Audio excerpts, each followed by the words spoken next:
I am literally taking to the skies today and en route to Petite Aerodrome, where ProWings provide training for would-be drone users. Now, there's loads of confusion around who needs what kind of license to operate a drone, if any. That's why we're going to get the facts. Hein, beam me up, Scotty.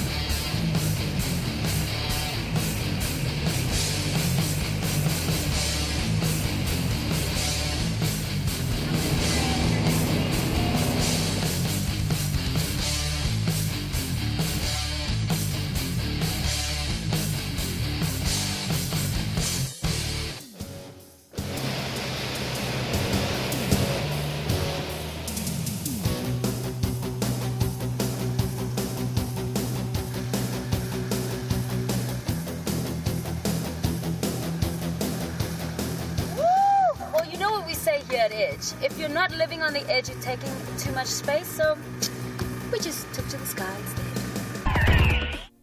We're zoning in on the science of drone, the legalities, the myths, all of the above today. So I'm with Ian Melamed, who is the CEO of ProWings. Tell me where the drone status is right now in terms of legalities and myths. Right, there's two parts. Let's understand. There is the commercial part, and then there is the hobbyists. SAMA, the South African Model Aircraft Association, handles the issues of the hobbyists.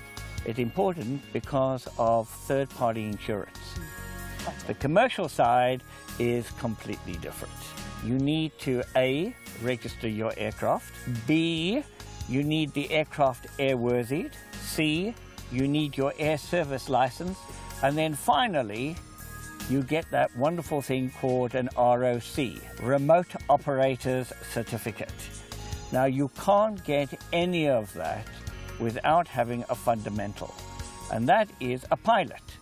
And the pilot needs his remote pilot license, he needs a Class 4 medical, he needs a radio telephony license, he needs to have gone through a host of theoretical examinations. And then finally, there is the skills test. Because you can fly a drone does not make you a commercial pilot.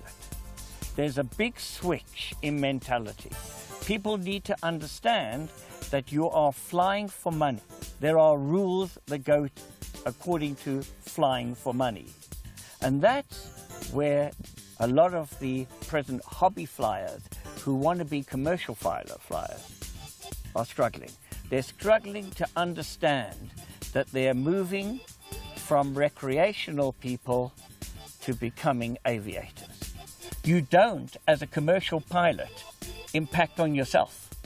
You impact on the whole community of commercial drone pilots.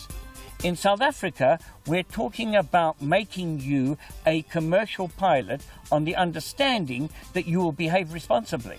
This is a complete difference to all the other countries. That's what made South Africa the leader. So flying drones are here to stay. Ian, you have been a wealth of drone knowledge, and there are 6 words that I get from you, which is location, location, location, obey, obey, obey.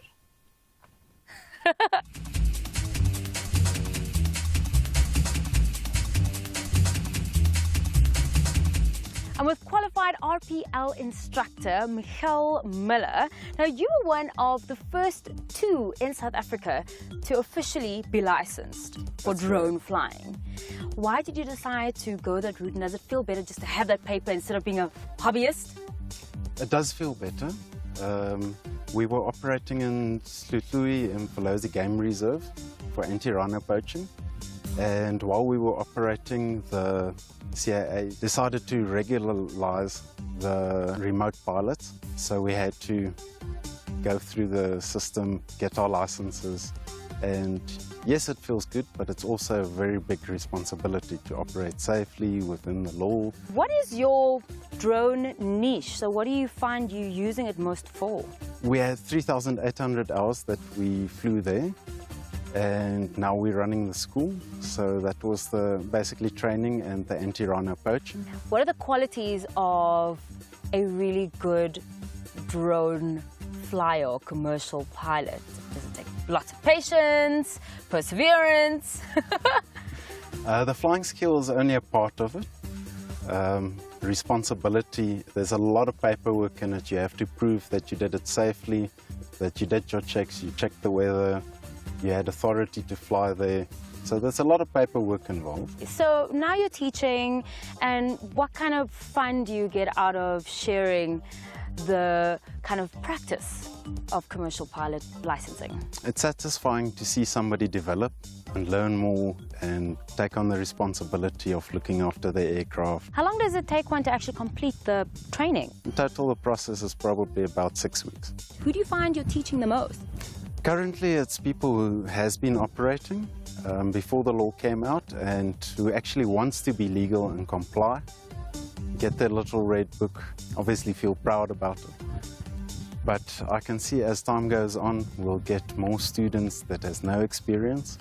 Then we'll instruct them, take them from the ground up and teach them everything they need to know. Well, thank you so much, Michael. It seems that the future of professional drone flying is clear skies with lots of good sunny days.